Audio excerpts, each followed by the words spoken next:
estrada se despede quando o sol se aproxima. Já tem gente no batente abrindo a porta para ele passar e brilhar. E gente como a gente segue em frente, não importa a rotina. Que seja como for, engole a dor e não adianta chorar nem pensar. Quando a gente chora não demora, vem outro sofrimento. Vai, esquece o desaforo, limpa o choro que ninguém vai notar nem ligar. Criatura cria cascatura pra curar o tormento. E não há tempo pra lamento, que esse show não pode parar. Olha o refrão agora. Samba, samba que existe o samba. Pro corpo sorrir por samba. E a gente não desistir de seguir. Anda, joga as mãos pro alto e samba. Faz tua oração e manda tua fé pra Deus cuidar de ti. É isso aí. É isso aí, ó. Faz tua oração e manda a tua fé para Deus cuidar de ti. Essa é uma das frases que eu compus aí para esse samba novo, Resiste Samba, que eu lancei sexta-feira. E já está aí em todas as plataformas, está no Spotify, está na Apple Music, está na Amazon Music, enfim, onde quer que você escute suas músicas, se você procurar lá Resiste Samba, Jair Oliveira, você vai ouvir esse samba, que é novinho em folha, e eu compus muito inspirado nas obras que me foram apresentadas através da voz grandiosa de meu saudoso querido papai Jair Rodrigues. Então me inspirei muito na obra de Jair Rodrigues, naqueles sambas bonitos que ele sempre cantava pra gente, e aí eu compus Resiste Samba, e eu, quando eu acabei de compor, eu falei assim, pô, acho que meu papai ia querer gravar essa música.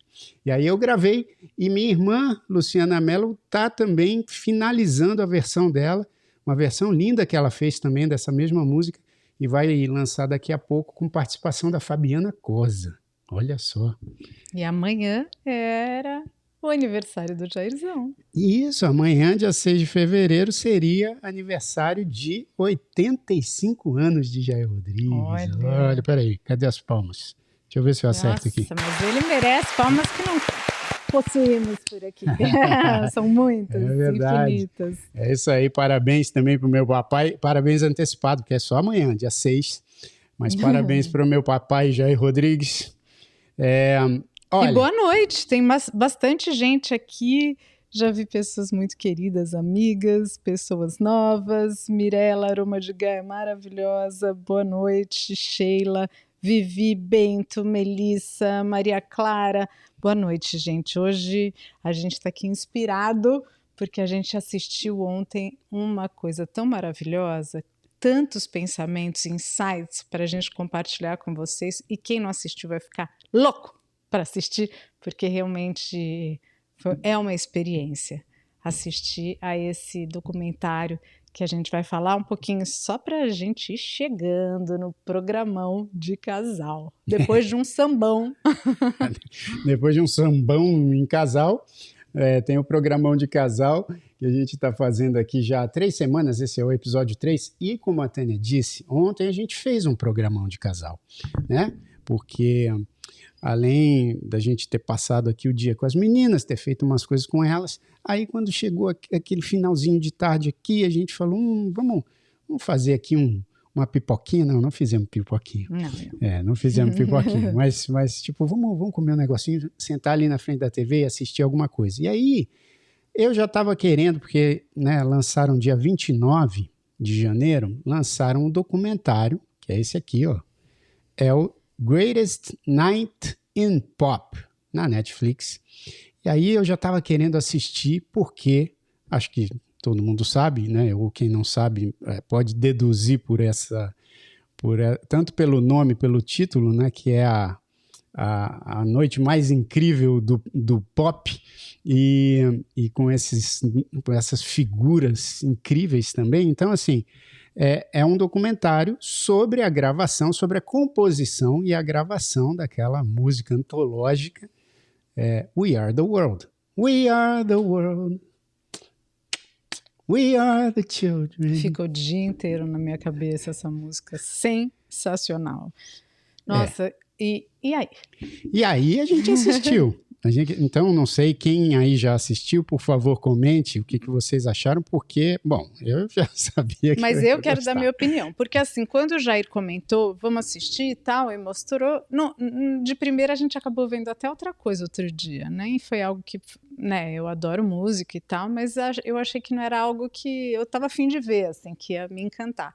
E aí uma amiga, Kênia querida, foi você que me fez dar vontade, porque ela assistiu e ela falou, cara, é tão incrível, muito além da música, o que acontece ali é um conteúdo humano de altíssimo nível, além dos artistas, não tem o que falar, né? São os maiores do mundo. Mas eu acho que o que acontece naquela noite, que é a maior noite, como é que é o nome em português? Seria? The Greatest? Alguém pode dizer para nós aí como é que A noite é? mais maravilhosa da música pop do mundo ever, sempre. Enfim, é uma noite que realmente depois de assistir você fala, meu Deus, os caras conseguiram fazer isso em poucas horas pro nível assim da conversa. Mas o que te chamou mais atenção? Muitas coisas chamaram, mas vamos começar aí. Quem assistiu também, o programão de casal, a gente vai desenrolar aqui os temas, mas como o nosso programão do fim de semana foi esse, porque acabou assim com chave de ouro, eu tive até insônia de tantos pensamentos que vieram aí na minha cabeça, tantos conteúdos ricos. E para você? Olha, eu também tive muitas impressões, né? Eu, como trabalho com isso, eu sou produtor musical também, né? Então, eu estou muito acostumado com esse ambiente também de pensar, né, numa gravação, de ouvir uma gravação e pensar como ela foi feita. Então, isso para mim é meio que natural. Eu ouço uma gravação e fico imaginando como é que ela foi produzida. Então, quando lançou o documentário, né, e o documentário é sobre a história da gravação, principalmente, eu fiquei pensando como seria, né? Então, eu já fui me antecipando. E só que tem coisas tão interessantes, tão impressionantes, que a gente acho que vai até trazer para um tema aqui do casal. Não, mas antes eu vou começar, já que a gente vai falar de casal, uma coisa que eu não te falei ontem, mas que eu quero deixar a pergunta aí para vocês. Eu, quando não tô no cinema, fico perguntando para ele umas coisas, né? Ele fica meio nervoso, assim, porque ele vai pausando assim para prestar atenção. Meu Deus do céu, ela acha que eu pausar o filme quando ela me pergunta, eu fico nervoso. É que a pessoa não para de perguntar. Primeiro que o filme é sobre música. Então eu falava, quem é esse aí? Quem é esse mesmo? Quem é esse? Eu sabia que eles eram gigantes, mas eu estava trocando ali o nome desses gigantes por mera Não, mas eu não fico ignorância. nervoso. Eu conheço a música, mas não sei a cara do cara. Então, peraí, eu vou falar com eles aqui como prova. Eu não fico nervoso, eu só pauso porque eu não gosto de perder, às vezes, o que está sendo falado.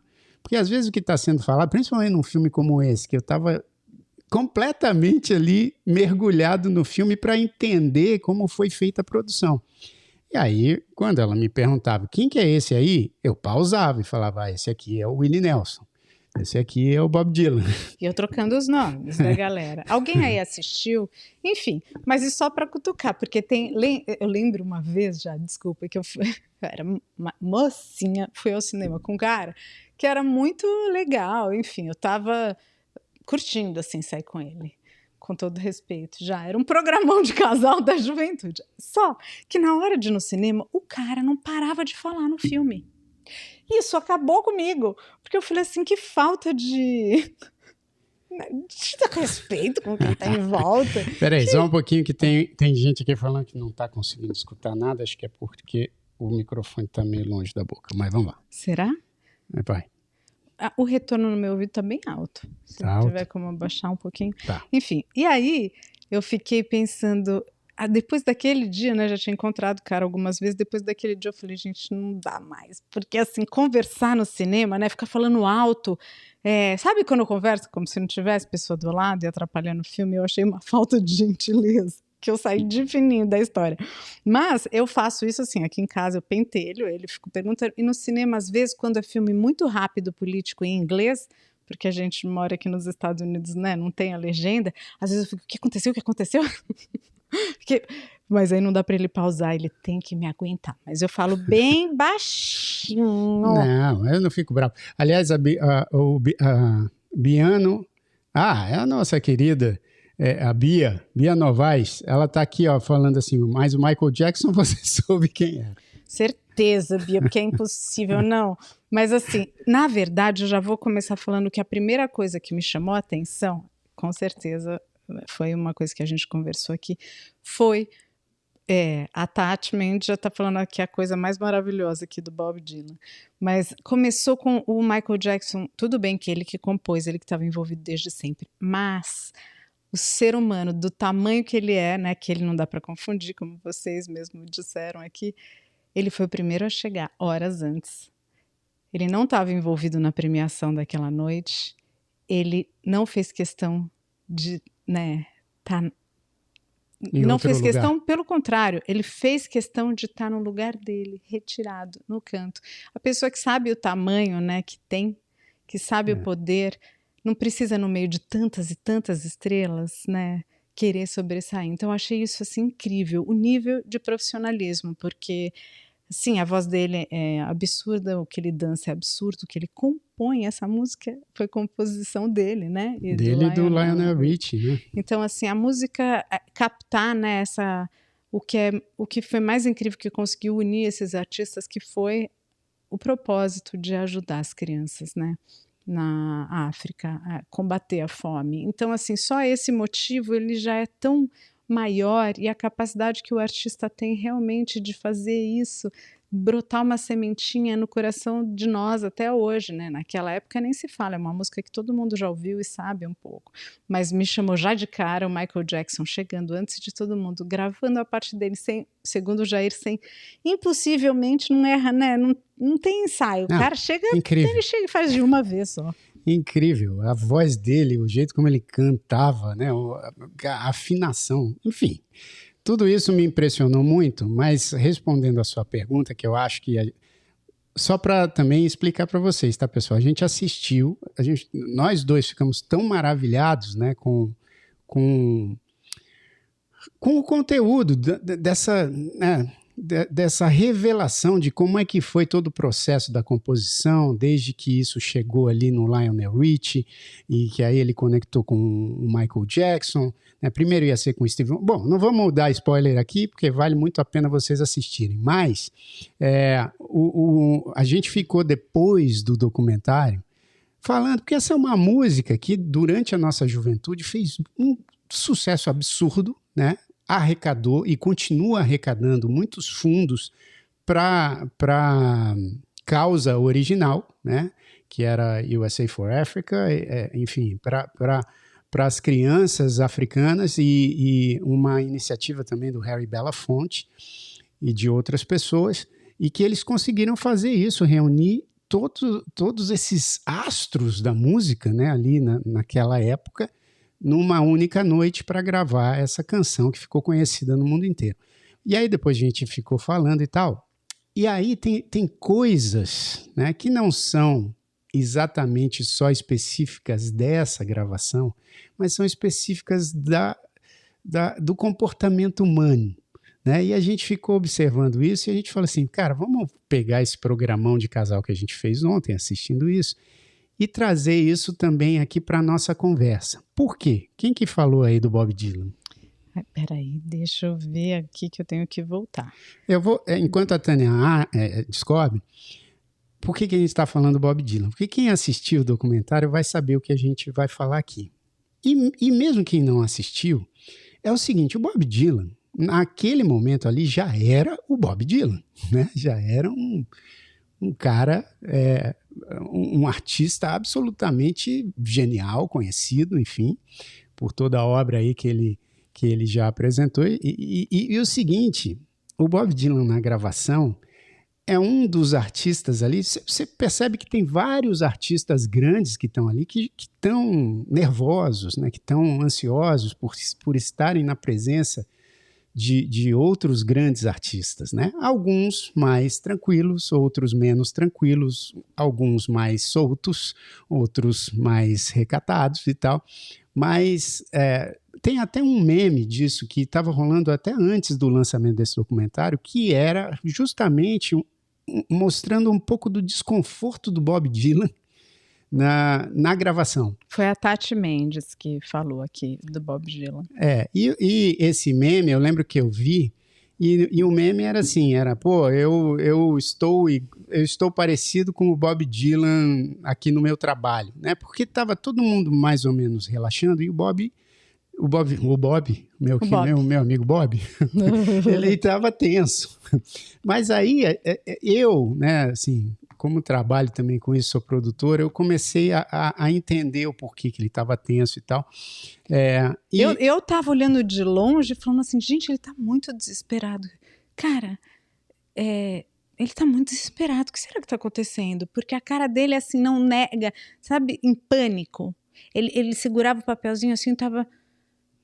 A carinha dele, desesperada. Mas onde a gente quer chegar com o Bob Dylan? Vocês vão ver, a gente não pode, né, falar tudo aqui. Não vou dar um spoiler gigante, mas só para vocês entenderem que eu fiquei admirado com essa situação, porque eu pensei assim, puxa vida, né? Um artista como o Bob Dylan, tão gigante quanto tantos outros que estavam ali, e estava preocupado, né? E eu me relacionei com isso, porque eu já acompanhei gravações também, assim, com meu pai, com a minha irmã, com o Tom Zé, né? Já produzi Tom Zé, MPB4, Jair Rodrigues, enfim. Já produzi uma galera, assim, da pesada da música brasileira. E eu, no estúdio, tive contato com algumas dessas inseguranças.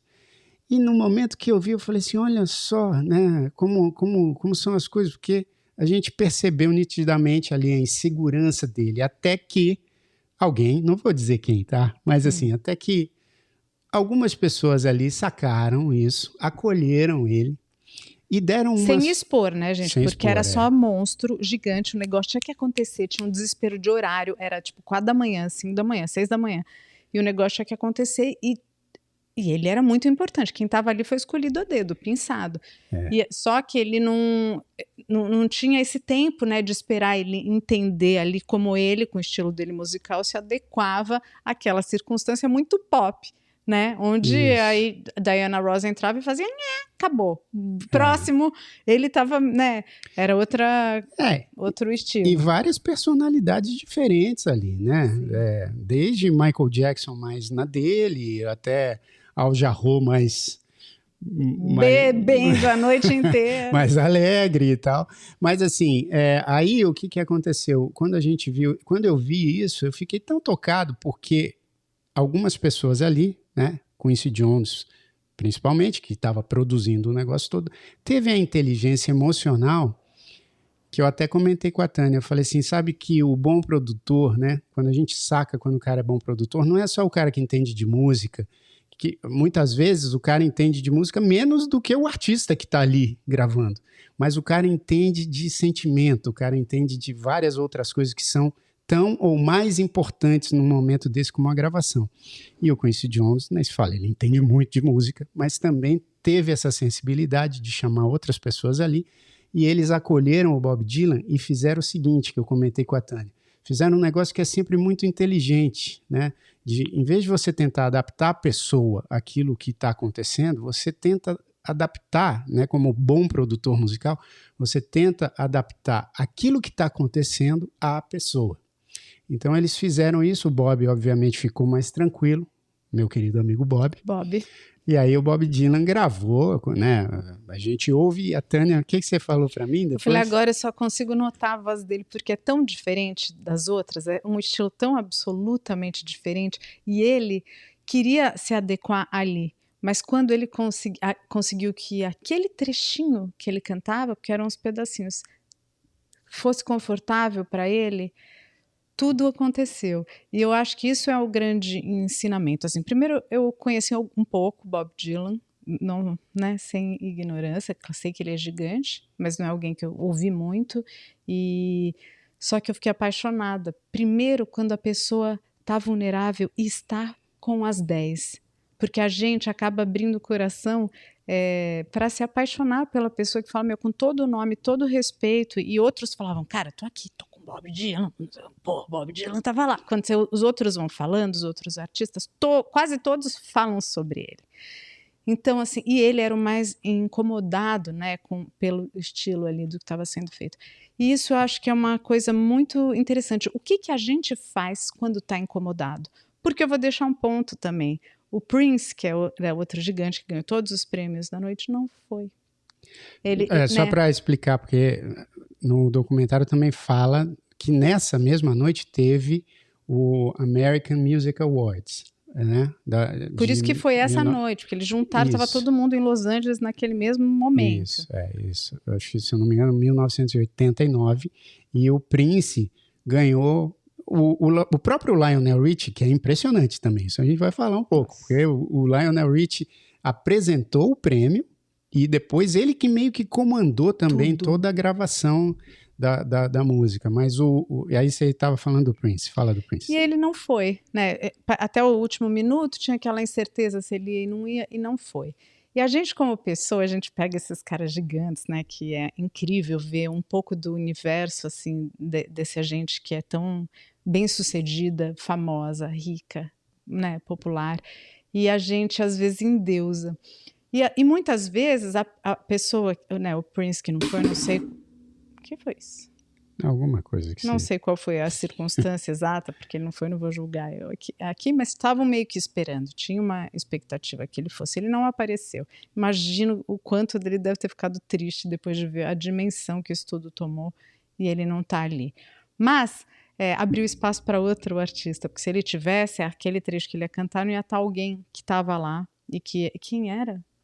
Que eles na hora tiveram que escolher quem que vai fazer a parte do que eles tinham pensado para o Prince. Enfim, eu acho que essa questão de estar vulnerável e se permitir ser acolhido, porque ele podia, enquanto os outros tentaram, ele estava parecia que ele não estava ali, né? Parecia que ele estava flutuando. Os caras levaram ele para um canto para tentar botar ele no contexto, entender o que era, mas ele estava out. Você está falando do Bob Dylan. Então, assim, é muito interessante ver, e a gente se perguntou aqui, como é estar numa situação de extrema saia justa, de extremo desconforto, e o que a gente faz?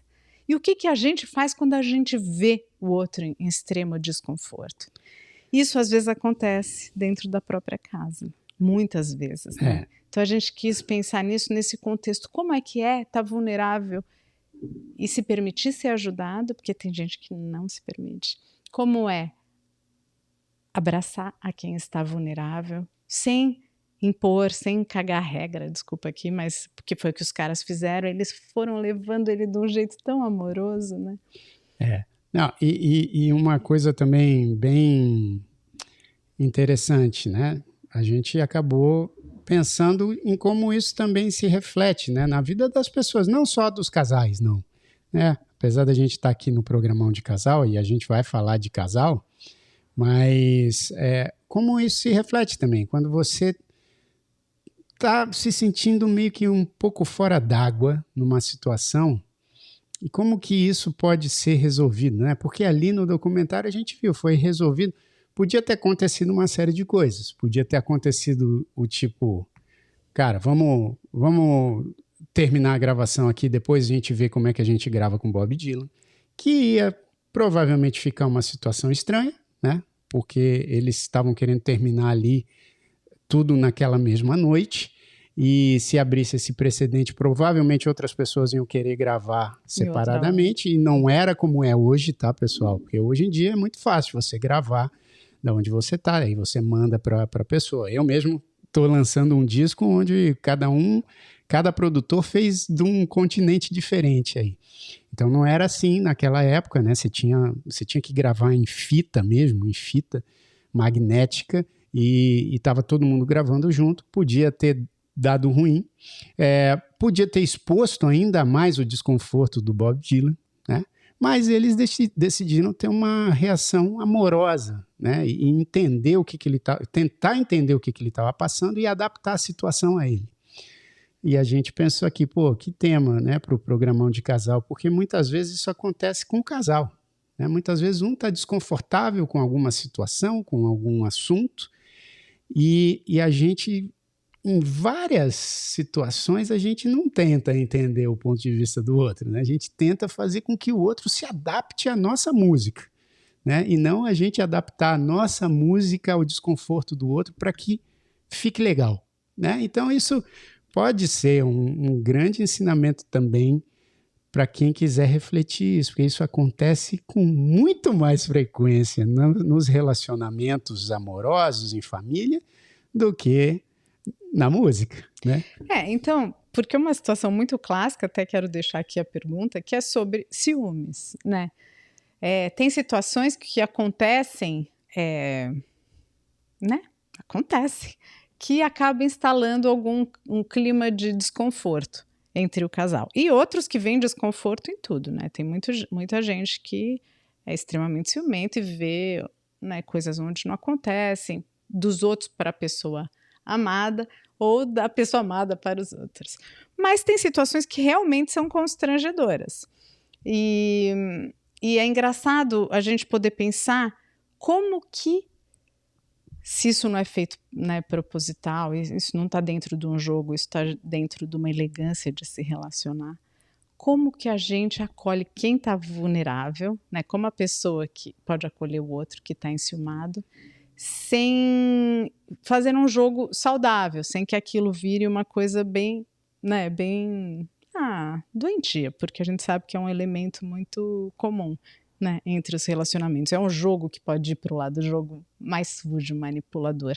Mas muitas vezes não, acontece as cantadas, os mal-estares, e como é estar vulnerável nisso? E como é o outro lado? Aqui, ó, eu quero aproveitar e mandar um abraço para o André Moraes, nosso querido Oi, amigo, André, que está aqui falando. Essa é a melhor live de todos os tempos. Estou amando.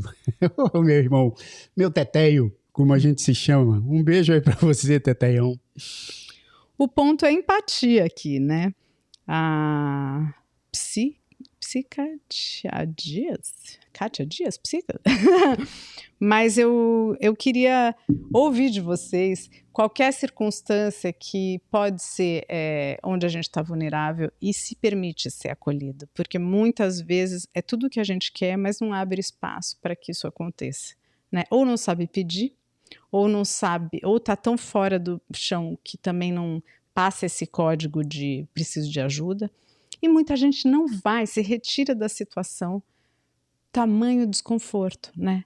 A gente como artista sabe muitas vezes, se o negócio é muito grande, você não se sente preparado ou não sente que é para você, às vezes você não vai, exatamente aquela era a sua oportunidade, porque a gente tem a questão do auto-boicote, né? Como talvez o Prince não foi por isso, o medo de ser comparado, medo de fazer ao vivo, gente, dentro de uma circunstância com gigantes, né? A gente nunca sabe, mas se pegar aqui, sei lá, para mim as experiências mais ricas na minha vida muitas vezes aconteceram nos momentos menos prováveis. O que você acha? Ele está aqui pensando na tecnologia, divagando, não, sozinha. Senhora. Olha como ela... Eu também posso ser... Eu vulnerável aqui? Não, senhora, eu também posso ser, multitasking. Eu acho que só as mulheres são multitasking. Eu também estou aqui multitaskando. Aí ele se perde na task. Não, senhora, não perco nada. Você estava falando de ciúmes e eu acho assim, dentro dessa comparação que a gente está fazendo aqui com o documentário aqui sobre We Are The World, é uma situação que eu acho que cabe nessa análise que a gente está fazendo aqui, não só do Bob Dylan, mas de todos daquelas coisas ali que aconteceram. E tem uma coisa que mostra no documentário que eu acho também sensacional, que é também a ação de um grande produtor, né? Que o Quincy Jones, antes de começar a gravação, ele escreveu num pedaço de papel. Nossa, maravilhoso. Escreveu assim num pedaço de papel, check your ego at the door. Ih, olha aí, a minha câmera abriu que nem louca aqui. Check your ego... Check your ego at the door. O que isso quer dizer? É tipo, deixe, né?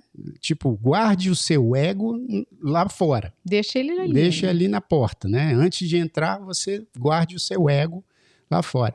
Porque ele sabia que ele ia lidar com vários artistas e vários artistas muito, muito, muito famosos e reconhecidos. E problemáticos, né? Não digo nem problemáticos, que realmente tem essa coisa egóica. E aí, eu acho que trazendo para a questão que você colocou, é isso também. Eu acho que muitas vezes nessa situação do ciúme, claro que a gente tem que levar em consideração cada situação, né? Porque ciúmes são situações que nem sempre... Não dá para generalizar, né? E nem sempre são geradas pela mesma... Né, gatilho. Pelo mesmo gatilho, né, com as mesmas intensidades. Então, obviamente, tem todo um panorama aí que precisa ser analisado. Então, mas o Elton, ele fala... Mas deixa eu falar, você não tá... Aí, você Elton, me pergunta o negócio, aí ela ele fala não que deixou. Não, guarda aí a pergunta do Elton. Mas ela fala para mim, aí ela... ele não tá prestando atenção quando eu vou falar exatamente o que ela tava falando. Aí ela tipo, peraí, o Elton aqui tá falando? Mas assim, tô com ciúmes do Elton, viu? Tô com ciúmes desse meu querido amigo que tá lá na Bahia. Elton, um beijo para você. Aí pra Lira, pra Lua. Mas o seguinte, então, só finalizando. Eu acho que essas questões todas, né, e principalmente também relacionadas às questões de ciúmes e tudo, você precisa checar as inseguranças. Às vezes é necessário fazer igual o Quincy Jones e vou dizer aqui o Stevie Wonder, que acolheram ali o Bob Dylan na insegurança dele e fizeram ele se sentir seguro o suficiente para gravar a frase dele de maneira incrível. E então eu acho que muitas vezes nessas situações o casal obviamente tem que ter a calma e muitas vezes no ciúmes, numa situação de ciúme, a calma não é a primeira coisa que acontece, né? Mas muitas vezes eu acho que se você tiver a calma de falar, bom, deixa eu analisar aqui a minha insegurança e o outro poder também acolher de uma certa forma e vocês dois ou as pessoas relacionadas com essa situação de ciúme conseguirem deixar os egos na porta, né, os egos lá fora, eu acho que começa a resolver de uma maneira mais legal, né? Então, e juntando com isso, eu vi hoje aqui no Instagram, eu soube que não é novo, mas também tem um músico que vocês não fiquem bravos comigo, sou muito assim, uma só, Lewis Capaldi, sabe quem é?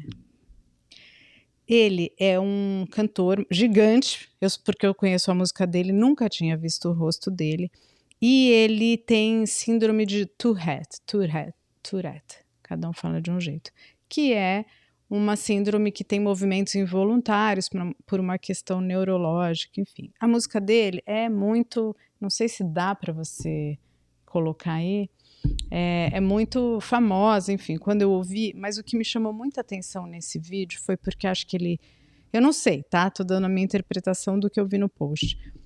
Ele não é fake news. Então vou contar do trecho que eu vi.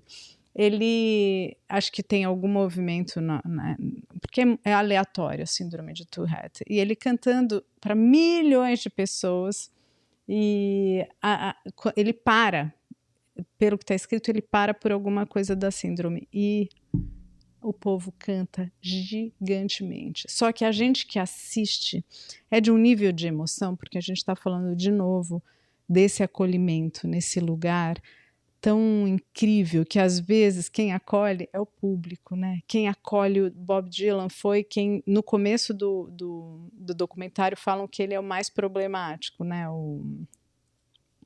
Fala para mim o nome. O Steve Wonder? Steve Wonder. Você vê que eu troco, né? Eu esqueci do Steve Wonder. Quando eles falam, não, tem uns mais problemáticos, mas não é a palavra problemático, mais estrela, mais difícil de lidar. Tem gente difícil de lidar, né? E ele foi quem acolheu. E nessa situação do show desse cara também, que vocês devem bastante aqui conhecer, porque a música dele é incrível, o Jair está tentando achar música, não? Para colocar, porque eu não sei se a gente colocar se a gente colocar música aqui, talvez vá cortar. Não, se colocar música com direito autoral, mas eu já vi esse vídeo, é um vídeo muito bonito. É muito emocionante. Enfim, é sobre o sustentar, né, sustentar uma situação onde alguém está mais vulnerável. E isso, digamos que é uma das coisas que a gente vive no casamento e vive em família quase que diariamente, né? Na semana tem alguém que está mais vulnerável em alguma situação ou não se sente vista e aí isso torna, né, muito vulnerável ou visto, né? Quando a gente está vivendo uma relação onde cada um só olha para si, o ego não ficou do lado de fora, né? O ego está dentro. E é onde muitas vezes as coisas entalam e não conseguem ter fluxo aí nos relacionamentos. Muito bonito isso. Muito bonito. Mas aí eu quero saber de vocês aí. Essa é uma pergunta que eu acho que quem puder e quem quiser, obviamente, responder sem se expor, se não quiser. Mas como é que vocês lidam com essas coisas, né? Porque, assim, a gente aqui, por exemplo, já teve momentos onde um teve mais insegurança, onde o outro estava mais confiante. E eu acho o seguinte, quando a gente era mais jovem, era mais difícil você reconhecer a insegurança do outro e tentar abraçá-la. Pelo menos é o que eu acho. Claro que isso é um aprendizado constante. Até hoje a gente tem que aprender, porque tem certas situações que a gente não consegue se colocar no lugar do outro, né? Nessa situação da empatia mesmo, né? Mas eu acho que hoje em dia a gente já passou por algumas situações onde a gente viu que não se colocar no lugar do outro foi muito pior.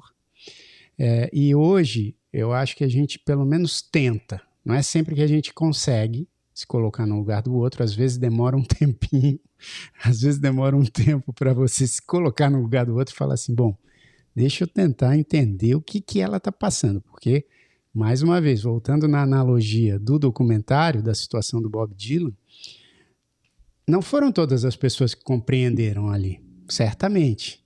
Né? Certamente alguns artistas ali estavam, puxa vida, o cara está...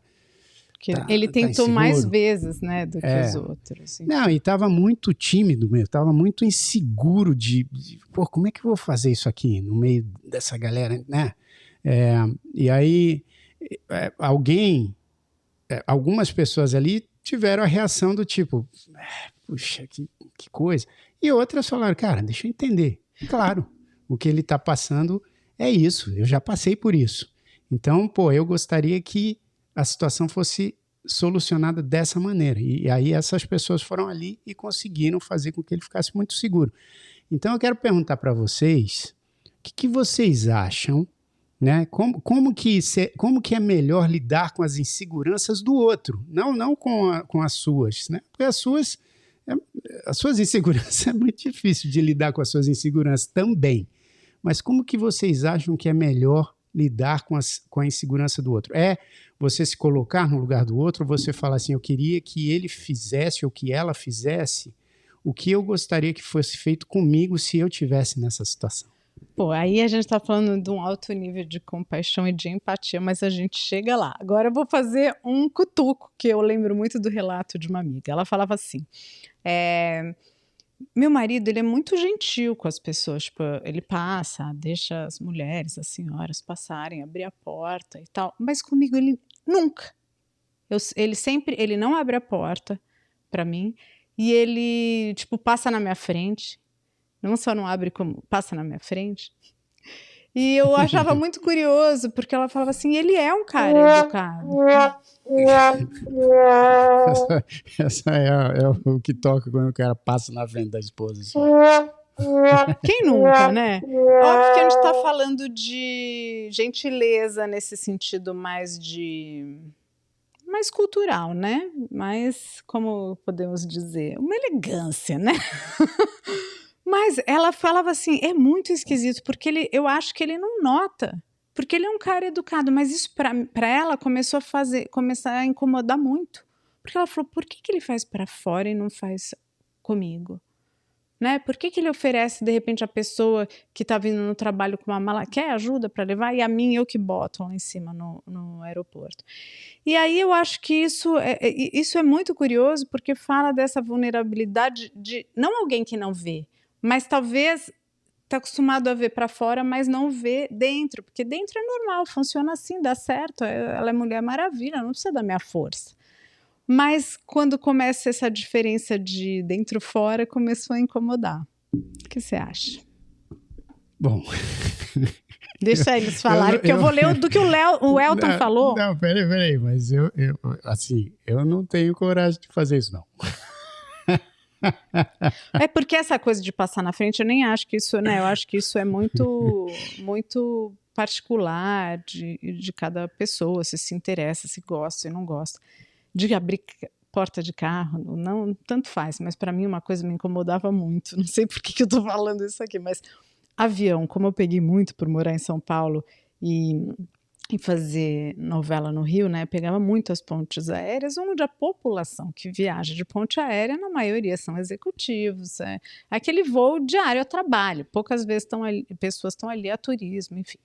E eu achava muito louco ver aqueles homens tudo engravatado, com uma linha, bem-sucedidos, não deixavam mulheres saírem. Não deixava sair. E eu comecei a observar. Sair antes. Sair antes da poltrona. Tipo, vinha lá de trás e eu tentando sair, a pessoa não parava. Isso me deixava muito louca. Porque eu falava, cara, isso é muita, muita falta de respeito. Primeiro que a pessoa veio de trás, está deixando quem está na frente sair. E sendo uma mulher, achava 2 vezes mais deselegante. Enfim, chegamos num cutuco nível master. Mas cara, peraí, agora eu preciso entender. Você estava falando de um negócio aí... Eu estava falando de não ser visto e de compaixão. Mas isso também é um fato. Vamos supor, você não é visto se você está na frente. Às vezes outro dia minha filha falou assim para mim: mãe, você está querendo chegar e você fez errado o negócio no trânsito. Eu não tinha feito errado. A pista também era para virar. Mas realmente eu saí da pista que eu estava e fui para do lado para virar. E ela me chamou a atenção, ela falou, não adianta nada, porque isso está errado. Então, é sobre isso. É sobre não querer passar na frente, só pensar no seu, né? Porque os artistas ali podiam falar, cara, são 5 da manhã, vamos embora. Puta, achei que ele era o Bob Dylan. Ele não consegue acertar nota, todo mundo com calor, com fome, 5 da manhã, né? Não estava só pensando em si. Apesar que tinha um holding, né? Um suporte ali do espaço. É sobre se ter suporte. Entendi. Então, aí assim, ó, tem um pessoal aqui respondendo, a casa da Flávia falou, o melhor é ouvir, deixar a pessoa falar, somente abraçá-la e ser apenas um colo protetor, a sensibilidade em acolher. Essa é uma estratégia interessante, né? Mas se a outra pessoa não comunica? Isso é que eu ia dizer. Se a outra pessoa não está muito afim desse acolhimento também, né? Vocês estão ali numa discussão acalorada. E a outra pessoa também não... Mesmo que você se coloque assim, bom, eu estou tentando entender aqui o que a outra pessoa está querendo dizer, então vamos lá, eu vou baixar minhas armas e vou acolhê-la. Muitas vezes essa reação acaba parecendo também uma... Eu acho que às vezes parece até uma situação descaso. Assim do tipo, ou um descaso, ou tipo, eu estou acima do seu problema. É delicado, né? Porque se parece, quando vocês estão numa discussão, e aí você muda, né? A não ser que você venha com esse acolhimento desde o começo, né? Do tipo, eu entendo o que você está falando, vamos tentar conversar aqui. Mas mesmo assim, muitas vezes isso pode parecer também uma atitude arrogante. Então fica um impasse também, né? Fica um negócio muito difícil, porque nessas situações, a inteligência emocional, por exemplo, ali com o Bob Dylan, na situação do comentário, o Bob Dylan teve que se abrir também. Ele teve que se abrir para entender que Stevie Wonder e Quincy Jones estavam tentando resolver uma insegurança dele que talvez na cabeça dele fosse resultado de uma fraqueza. Então ele podia ficar na defensiva também. Ele podia chegar e falar assim, não, eu não preciso disso aí que vocês estão tentando fazer. Deixa eu gravar, mas eu preciso de tempo, né? E aí ia ficar segurando todo mundo. Então o Bob Dylan, eu acho que ele também teve uma humildade de chegar e falar assim, puxa, deixa eu entender o que esses caras estão querendo me ajudar, é isso. Tanto que quando ele gravou, ele perguntou umas 3 vezes para o Quincy Jones, mas é isso, ficou legal? E o Quincy Jones falou, cara, ficou incrível, é isso aí. Então, eu acho que nessas situações também tem que ter um diálogo, né, de sentimento, tem que ter um diálogo de inteligências emocionais, porque se a inteligência emocional vem só de uma das partes, também é complicado, né? Mas essa é a questão, né, de estar casado. É como a gente chega junto nessa inteligência emocional sem o ataque, porque aqui em cima tinha um comentário muito legal que fala sobre o julgamento. Quando a gente começa a julgar, no budismo fala que o julgamento ele é um dos grandes inimigos, né, de qualquer harmonia na nossa vida. E a gente, no Ocidente, julga muito, né? A gente julga profundamente a si mesmo, ao outro. E enfim, isso vai virando uma bola de neve. Aqui, a Aroma de Gaia, Mirella, linda, ela falou uma coisa muito interessante. Vai vendo se você acha que passou rápido aqui. Mas ela fala sobre, às vezes, a gente ser muito mais generoso fora de casa, né? Do que muitas vezes dentro. Às vezes a gente tem até por causa da falta de presença, por causa do convívio, por causa do hábito. Será que o hábito ele poderia ser um comportamento que nos impede de ver quando o outro necessita de apoio? Porque a gente vê o outro sempre de uma mesma forma, né? Eu acredito que sim, porque a gente vai criando esse padrão de funcionar, onde a gente funciona daquele jeito e não está aberto para ver o que está sempre igual, mas que não está igual. Mas aí você viaja, você vê um mundo diferente, você sai na rua, você vê outras coisas. Mas essa é a dificuldade de se permanecer casado, né? De manter o olho aberto e vivo para o outro, sem cair na mesmice, né? Porque a mesmice é a falta do presente, né? A falta de estar de olho em si mesmo e na relação. Aqui, ó, ixi, eu tô sem o meu óculos aqui, é o Adona e Vive, é isso? Peraí. O Adona e Vive fala um negócio assim, ó, casamento tipo frescobol e não tênis. Você sabe por quê?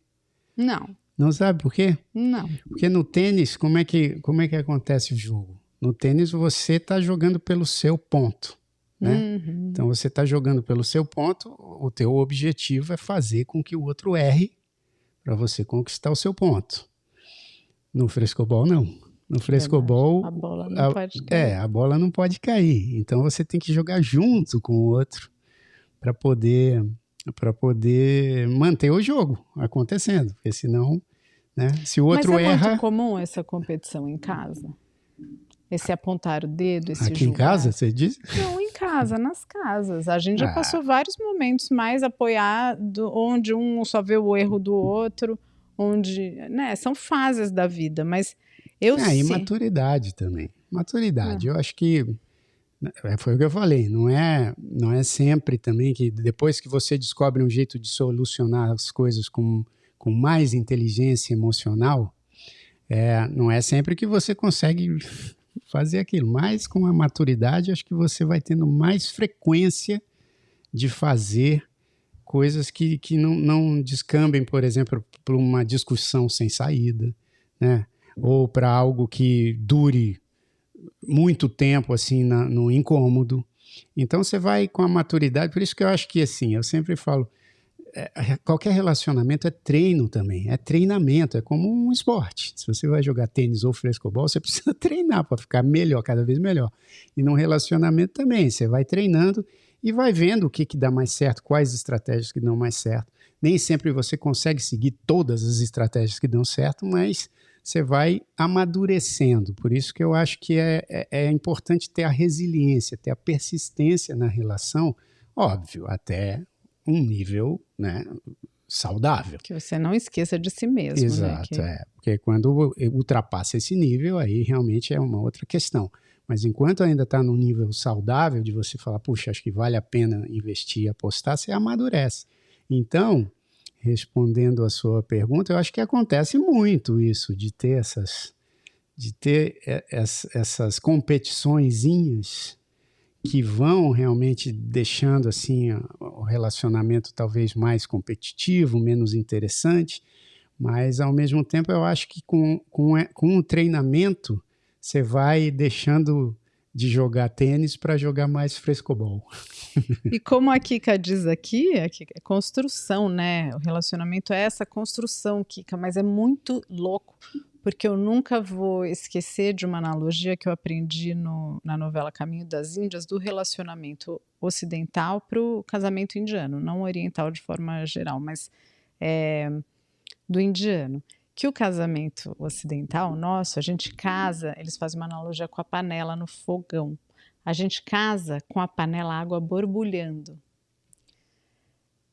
E na Índia, eles casam com a panela sem bolinha nenhuma, fria. Porque muitas vezes essas pessoas, tradicionalmente, não se escolheram. Foi uma escolha parcial, né? A família que escolhe, é um combinado, tem uma coisa de castas, né? Que você pode escolher pessoas, enfim, tem todas as suas questões que a gente não está aqui para julgar. Mas essa analogia de que aquela panela que foi posta fria, ela tem que borbulhar.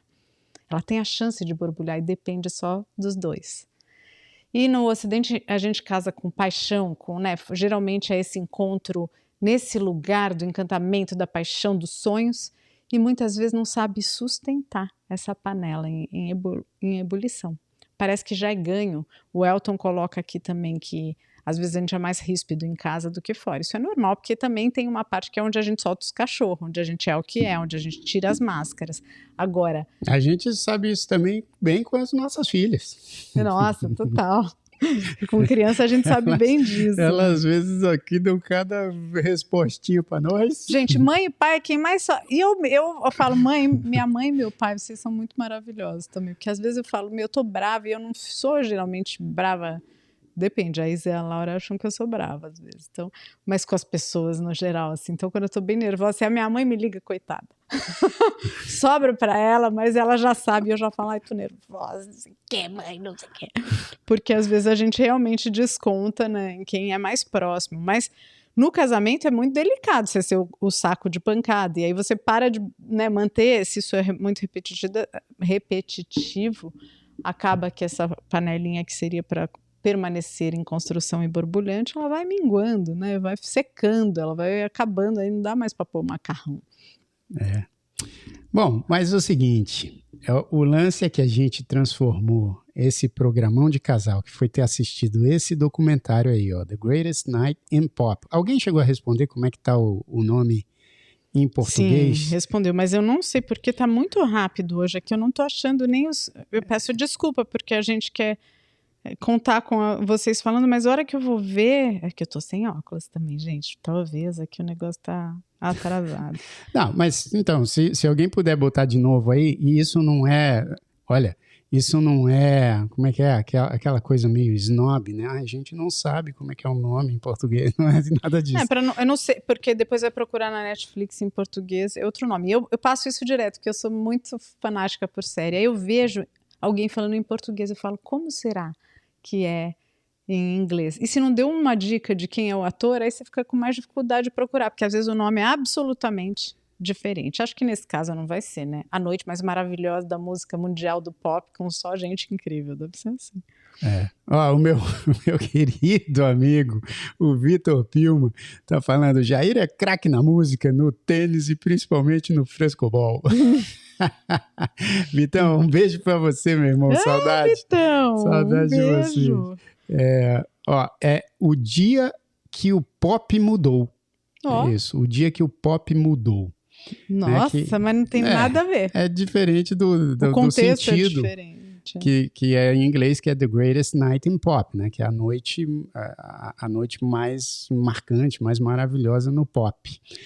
Mas o dia que o pop mudou, então, é esse documentário que a gente viu, que é também a nossa dica, porque a gente viu ontem como um programão de casal aqui, vimos, como eu já disse em outro episódio, eu fazendo massagem no pé dela durante um bom tempo, e ela não dormiu, pessoal.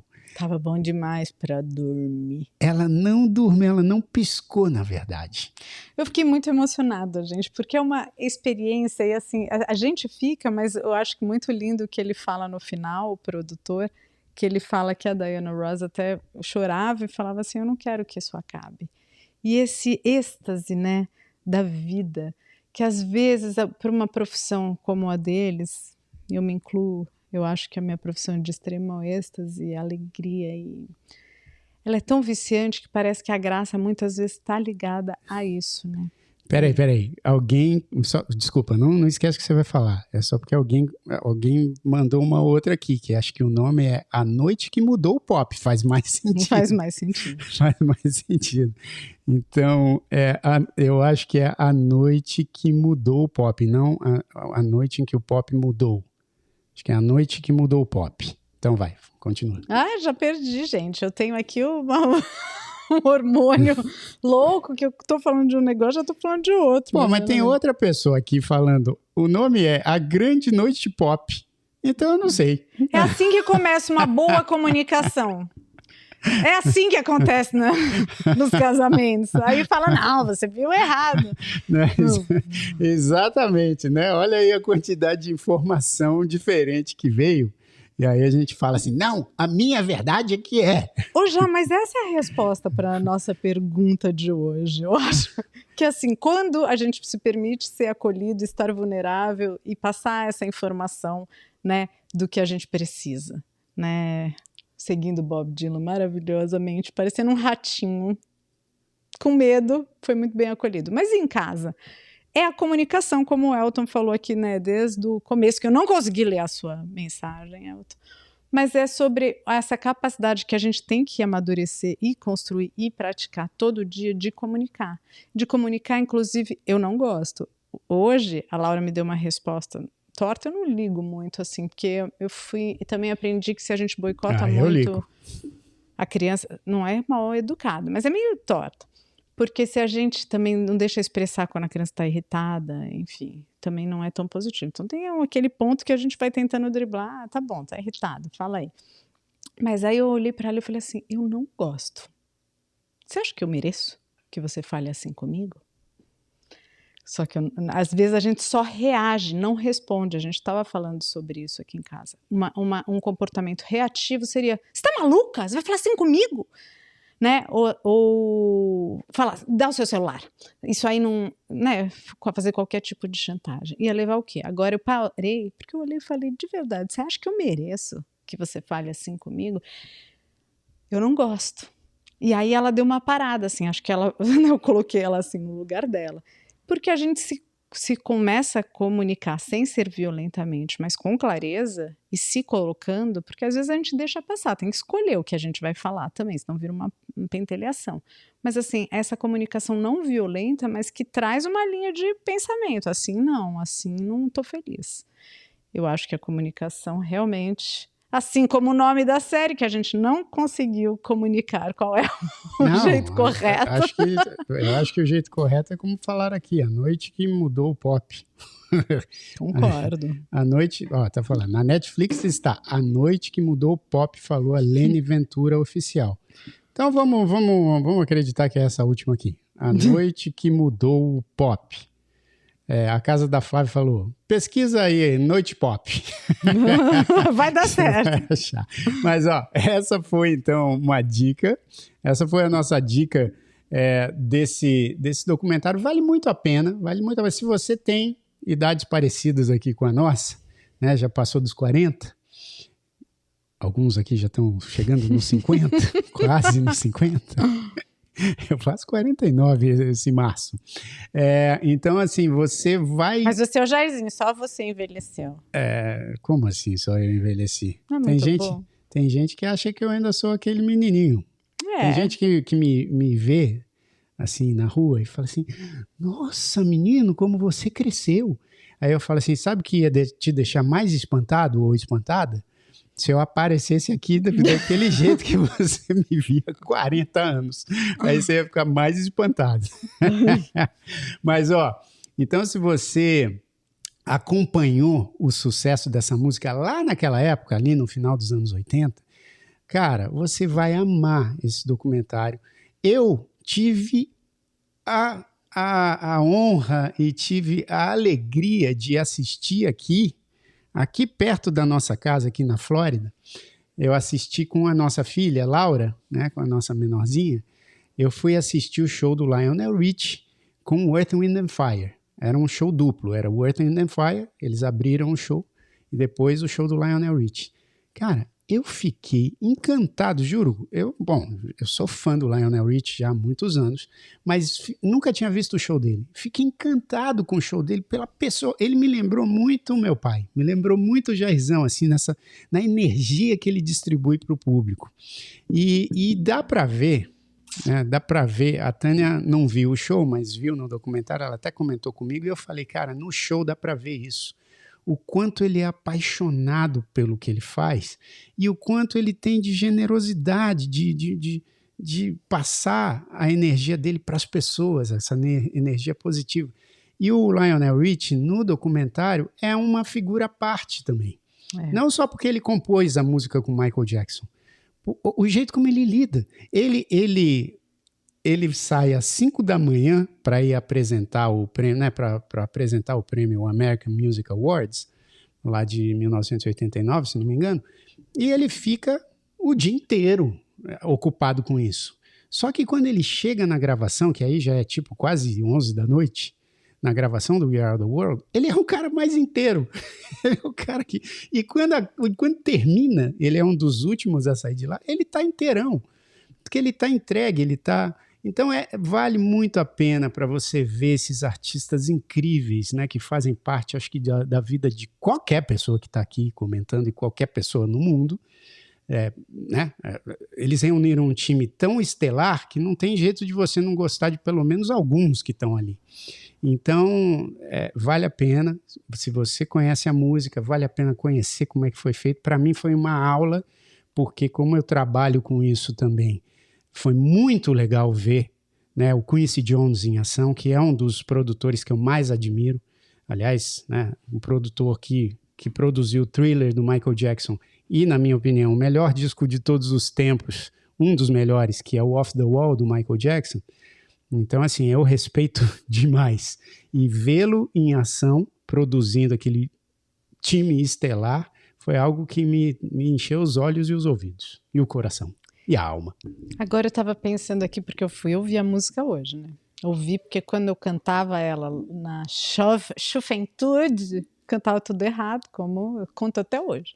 Mas eu fui lendo, né? Que agora a gente tem essa beleza no Spotify que você pode cantar junto e ler. E tinha uma parte que você vai saber aí, que agora eu já esqueci, mas o verbo que mais me chamou a atenção em inglês, que é lending a hand. Lend a helping hand, né? Lend a helping hand. Eu achei isso tão forte, que é oferecendo, né, uma mão, a oferta, né, de uma mão que uma ajuda. Uma mão amiga, uma mão auxiliadora. E eu acho que a gente aqui ouvindo muitas mensagens sobre o casamento, e a gente às vezes trabalha a generosidade, tem gente que não trabalha nunca, mas tem gente que trabalha muito a generosidade para ajudar, né? De qualquer maneira servir, mas às vezes a gente serve tão pouco a quem a gente escolheu estar junto. Servir, pelo amor de Deus, né? Não é servir ao homem, é servir ao relacionamento, né? Estender essa mão, amiga sim, porque para estar junto a gente tem que ter essa base, né? Do suporte, da sustentação. E essa frase me chamou muita atenção. Então, que a gente estenda, né? Essa teia de conforto na nossa casa. O que eu posso fazer para melhorar isso aqui, se meu objetivo é estar junto? É isso aí, excelente reflexão. Então é o seguinte, pessoal, muito obrigado pela presença, muita gente aqui, né, participando. Então essa é a nossa dica, The Greatest Night in Pop, para você aí que pode assistir pela Netflix. O diretor é esse Bao Nguyen, que é um vietnamita americano. Muito legal. E eu quero dar uma outra dica rapidamente aqui antes da gente encerrar. Aqui depois da manhã, na quarta-feira, dia 7 de fevereiro, às 20 horas, a Tânia vai fazer essa live de Instagram pelo perfil dela, Tânia Kalil, com a Zoe Dory. Que é maravilhosa, gente. Ela é uma comunicadora incrível. Ela traz essa criatividade, o fluxo, como objetivo de levar a gente para um lugar mais evoluído dentro da gente mesmo e dentro das nossas relações. Então, eu já deixo o convite aqui, porque eu sou encantada por ela, conheci pelo Instagram, um conteúdo magnífico e estou muito feliz. Zoe, com a oportunidade de falar com você. É isso aí. Então, 7 de fevereiro, às 20 horas, acompanhem aí também pelo perfil da Tânia. E eu quero dizer que eu, né, acabei de lançar o samba Resiste e Samba em todas as plataformas aí de áudio. Se você gosta de samba, se você é bom sujeito, boa sujeita, Eu sou. Acho eu. e é bom da cabeça e bom do pé, eu acho que você vai gostar desse samba chamado Resiste Samba. Procure aí no Spotify, na Apple Music, na Amazon Music.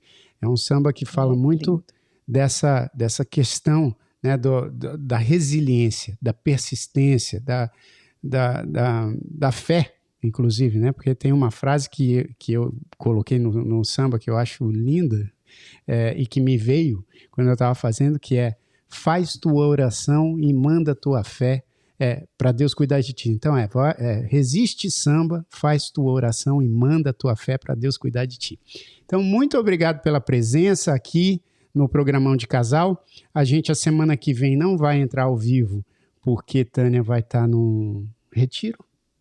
Sim. Isso. E aí, então, a gente volta em algum outro momento. Mas se você curtiu, siga o perfil aqui no Instagram, é @programão de casal, sem o tio, né? Sem um acento. Então, @programal de casal. Programal, é o programal. Programão de casal. E também, avise aí os amigos. Eu descobri que essa live só chega a mais pessoas e a gente consegue, né, criar mais espaço e mais interatividade se depois da live vocês forem lá e deixarem um coraçãozinho, um beijinho, um oi, um valeu, um legal, um ruim. Pode deixar o que você quiser, mas deixa um comentário, porque aí traz significância para isso que a gente está fazendo, nem que seja só para um bate-papo, falar de filme e refletir sobre como a gente anda casando com a gente mesmo, com o próximo e com os aspectos da nossa vida. Muito obrigada. Uma alegria. Obrigada, meu casalzão programal. Programal. Vamos seguir aí fazendo os programões de casal. E a gente vai dando dicas aqui de filmes. E segunda é carnaval, Elton falou. Fazer aqui no carnaval não dá, né, Elton? Ia ser um programinho. Roubada. Ia ser um Programinho de casal. Mas, obrigado para todo mundo, viu? A gente acabou nem dando muitos beijos aqui, nem mandando um salve aqui para as cidades de onde as pessoas estão falando. Mas um ótimo carnaval para vocês aí no Brasil. Uma ótima semana para todo mundo. E a gente se vê no próximo Programão de Casal, né? Só lá, vou te ver só no próximo. Não. Tá bom. Que eu medo. Eu falei isso olhando para ela. Devia ter falado isso olhando para vocês. A gente se vê, então, no próximo Programão de Casal. Um beijo para todos os amigos aqui que participaram também. Beijo, gente. Beijo, Paraíba, Paulista, Pernambuco. Beijos. Valeu.